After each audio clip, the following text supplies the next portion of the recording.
Welcome to the Hello Seattle podcast, a local perspective on living in and moving to Seattle. Yeah, we're excited to introduce you to people, places, and communities that make living in our hometown special. Hello, Seattle. I'm your host, Dan Keller.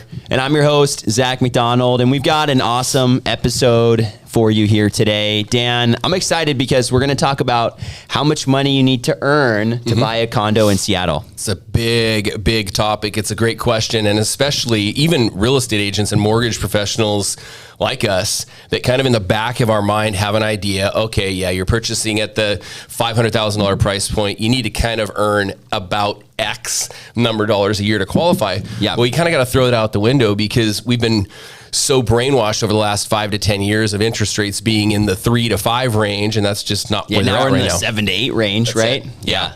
Big difference. And, you know, there are a lot of different things that go into buying a condo specifically. And that's not what we're going to spend our time on here today. It's because that's not necessarily valuable in this context, but we really want to give some context to what it costs to buy a house or a condo specifically here in Seattle, but then show what those numbers look like. We got the money guy, Dan Keller, with us. So before we do that, though, I want to have your 1 minute mortgage minute, and we'll start now. Yeah, start the timer.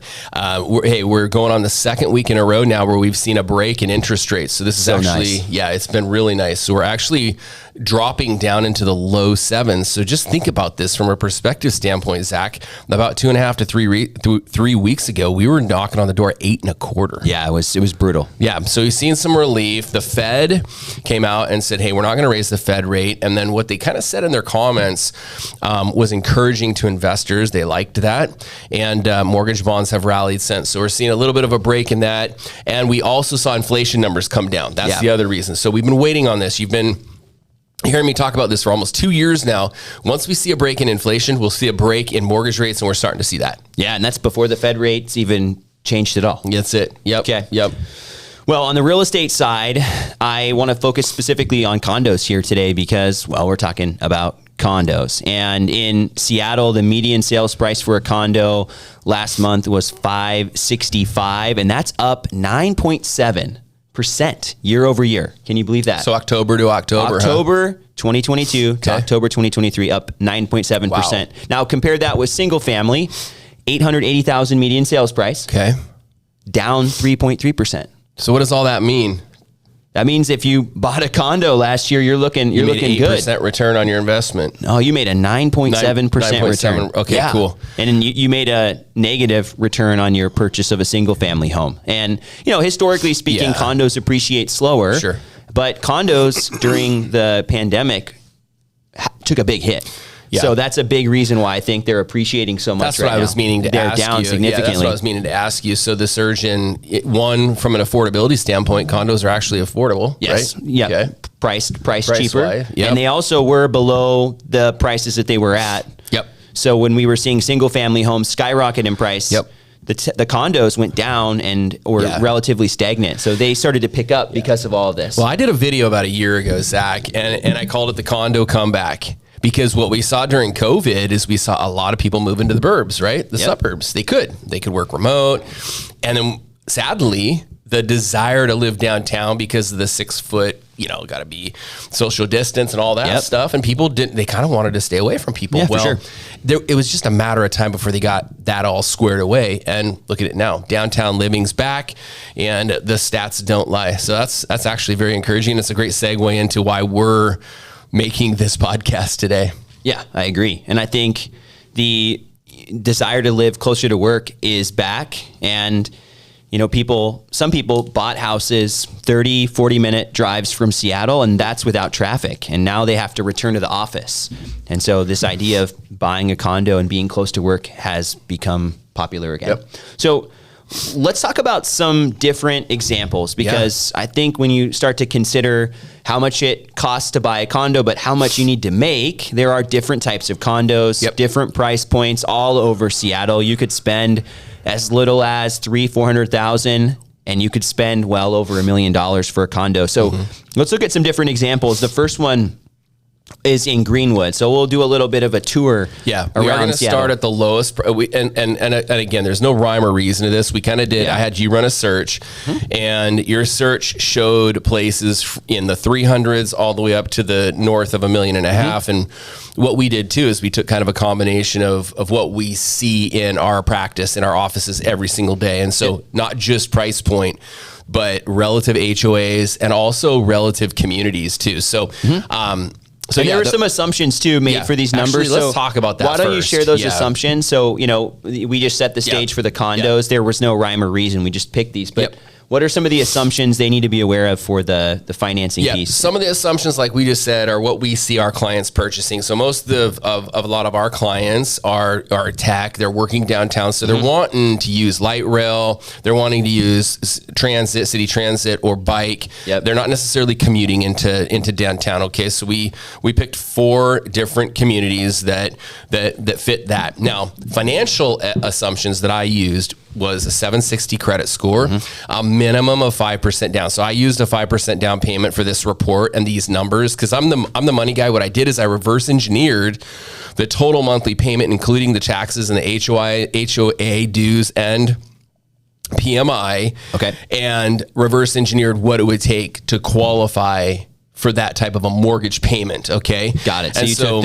the numbers, the cost of it on a regular basis plus factored in, that's it. Current interest rates, price points. So we use a 760 credit score, a 5% down payment. I'm using, and this is not a rate quote, but I'm using a conservative 30-year fixed rate on a condo, which is 7.5%. And again, I am going to say this because I did just mention a rate. My MLO number is 115349. I'm a licensed mortgage broker with New American Funding. Okay.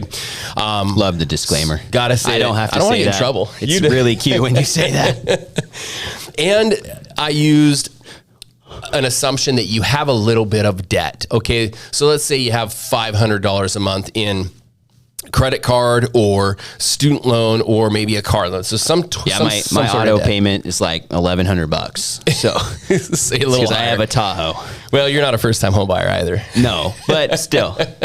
So anyways, there's some assumptions here, but what Zach was getting at, let's go to the first property in Greenwood. So your search came up with a cool little 1-bedroom, 1-bath in Greenwood. Where's Greenwood, Zach? Greenwood is northwest Seattle. So you're getting close to the border of Seattle and Shoreline on the west side of I-5. This particular spot is one of the more affordable places. If you're buying a condo that's this price, you're probably looking on the north end, either northwest or northeast Seattle, or you're looking south of the city. So there's not a lot really close in this price range. When I think of Greenwood too, I also think of it, doesn't it, and correct me if I'm wrong, doesn't it parallel Aurora? Yeah. Kind of heading into downtown Seattle. Yeah. And then it also, if really you're on Greenwood, when you get south of Greenwood, you can veer down and that's where you head down into Ballard. Yeah. Okay. Yeah, and Greenwood's pretty much touching Ballard. Yep. There you go. So we're up here in Greenwood, $400,000, 1-bed, 1-bath. This particular condo has a $400 a month homeowners association dues too. So it's, that's a little bit more affordable. Yeah. That's pretty normal if you're looking in this price point. Yep. And the sales price on this one, just for everybody, is $320 was the price point on this one. Oh, it was $320, not $400? Yeah, this one was $320. Wow. Okay, I had $400. Okay, so I need to go rework my numbers real quickly, but all said and done. So check this out. So the total monthly payment on this guy, give me 1 second because I want to update this to get you guys accurate info. I know we took a general number. So the total monthly payment on this one is $2,769 a month. That's principal and interest at 7.5%, 30-year fixed. Okay. That's a $30 a month insurance premium. So that's walls in. It's Q6 policy. You have to pay that. It's about $30 a month. We pull the property taxes on this particular unit, and then there's monthly private mortgage insurance. So add all those together, and you're at about $2,769. So let me switch over here. So what would it take to qualify for that That's condo? a good question. You need to make about $93,000 a year. I was going to say $100,000. Yeah, right under 100. So here's the other thing too. Not just you. I'm talking about total household income. So whether you had a co-borrower, if you were doing it by yourself, whatever. So just about $93,000 qualifying income. Okay. All right. So that's the first one. The second one, we're moving closer to downtown. Now, you said this isn't Belltown, but it's kind of like downtown-ish. Yeah, it's smack dab in downtown. I mean, you're a block from Pike Place. Okay, tell us about this condo. Yeah, so this one's in the Emerald. It's a 2-year-old complex. Well, 3-year-old, 2020 build. Pretty small. 1 bed, 1 bath, 648 square feet. It's sold for $581. Okay. Address here is 121 Stewart Street. So, Dan, what would it look like to buy a sleek, new, modern condo right there in downtown? Smack dab downtown. So you're looking at about $4,000. This is, again, everything's included in this. The HOA dues on this one's $590. Yeah. Okay, right? Yeah, and that's pretty low for something this nice and new. Yep. So everything's included, including the HOA dues. You're looking at about $4,962 a month. Okay, so what do you have to earn to buy this one? With 5% down, you're going to need to earn 150? just shy of $150, $146,000 a year. Nailing it. Okay. Yeah. Now, I might as well talk about down payment and closing costs since we're here. And if you're watching this on YouTube, you're going to see this report up on the screen. 5% down plus closing costs is about $42,000 for this particular all in on this particular unit. So it's not bad. You might be watching this going, well, Dan, I got 20% down. Cool. That's where I just say reach out to us and I can plug your own scenario into a report like this and get you a better idea. But we're using, again, remember those assumptions, 5% down and a 760 credit score or higher. Okay. All right, Zach, the Number third three. one. Number 3, yeah. This Moving one. up the rank. Yeah, we're going to change it up a little bit. So we're looking at Capitol Hill now. Okay. And we're looking at a 2-bedroom, 1.75 bath unit, 904 square feet. So a little bit bigger. The address on this one, 714 Bellevue Avenue East. And the community here is called 714 Bellevue Avenue East. Exciting, right? So sales price on this one, $740,000. Dan, what would it look like to What's the HOA on this one? buy this one? This is a little bit more. It's close to $1,000, right? 918. 918. Now, with HOAs, there are lots of things that go into it, as you know. But if you're listening, you've got basic things that can be part of your HOA, like building maintenance and insurance.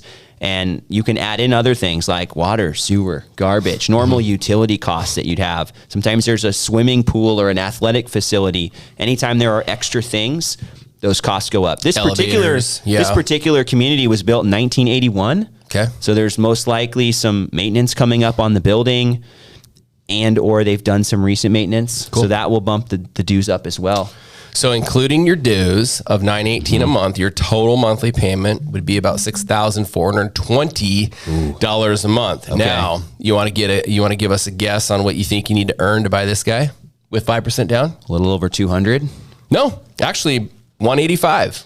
Nice. Okay. Yeah, so $185,000 qualifying income to buy a $740,000 condo with 5% down with a $918 a month HOA dues. So you'd have considerably more purchase power buying a single family house than without those HOA dues. That's it. That HOA dues, especially when you start knocking on the door of $1,000 a month, that does tap into your buying power. So, all right, now let's go up to the next price point. We're going to knock. Speaking of knocking on the door, we're going to knock on the door of $1 million. Yeah, okay? 970. Okay. So we're right under $1 million. Now, of course, you can spend more than this, but for the sake of illustration, 970.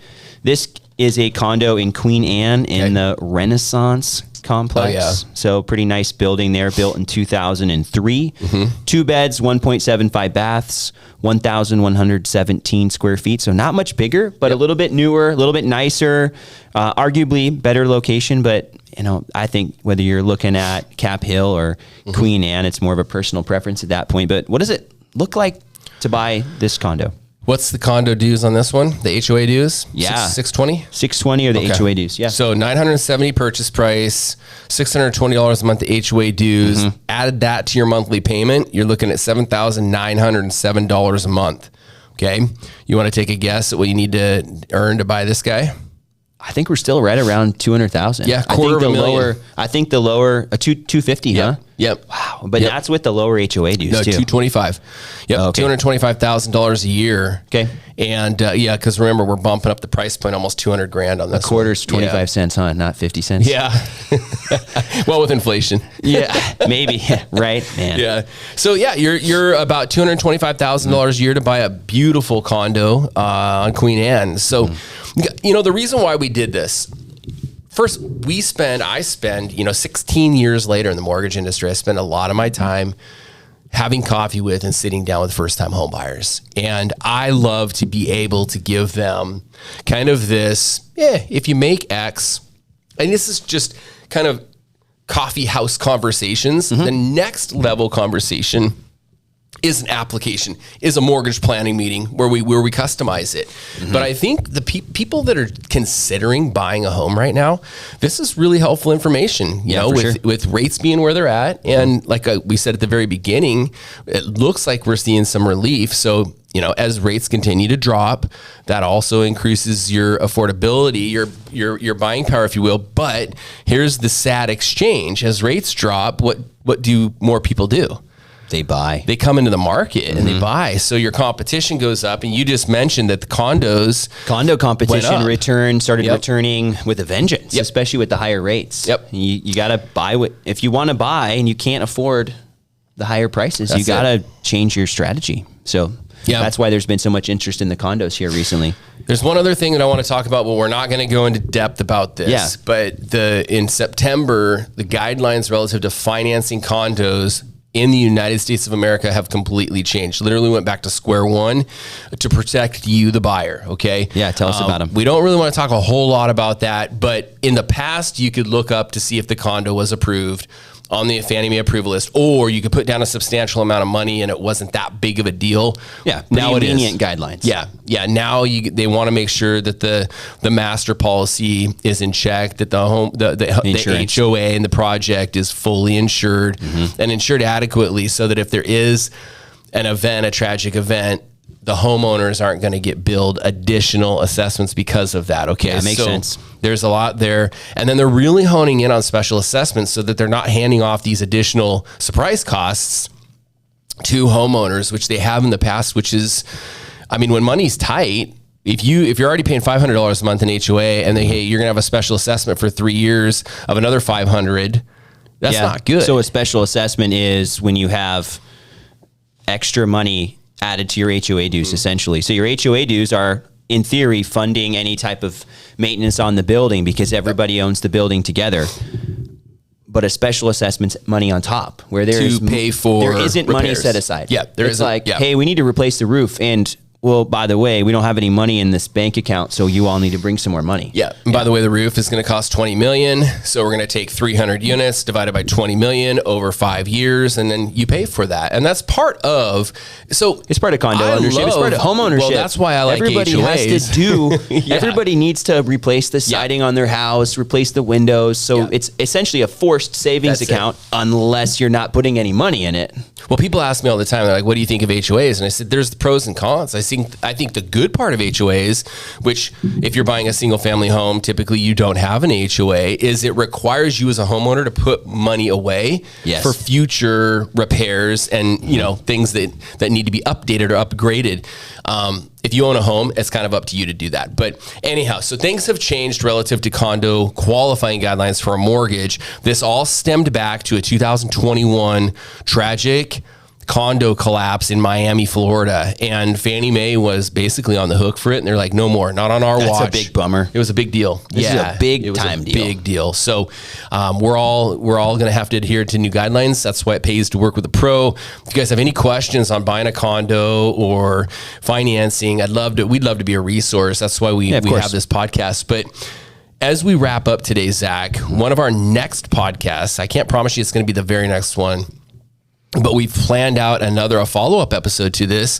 How much money do you need to earn in Seattle to buy a townhome? So typically it's condos, townhomes, single-family homes. Yeah, and there's lots of different types of homes. So over the course of months and years, we'll be able to dive into these different conversations. And, of course, having fun people on the podcast as well to mix it up so it's not just us talking every time. Every week, yeah. I'm sure everybody loves hearing our voices. So Yeah. Dan, I mean, what should people do if they want to continue following along? How can they help us? Well, if you found this valuable today, you can help us by giving us a review on Apple or Spotify. We'd love that. Obviously, share this. Share this. Yes, Anyone that you know that is thinking about buying a condo in 2024, or in general, just share this with them. I think there's a lot of good info in here. You and I teach home buyer classes. Yep. You can reach out to us for an invitation to one of our next home buyer classes, or you can just reach out. We'd love to go down, sit down, have coffee with you, and then just go over kind of what you're looking to do and see what we can do to be a resource. Yeah. Well, I guess that's a wrap. So That's it. goodbye, Seattle.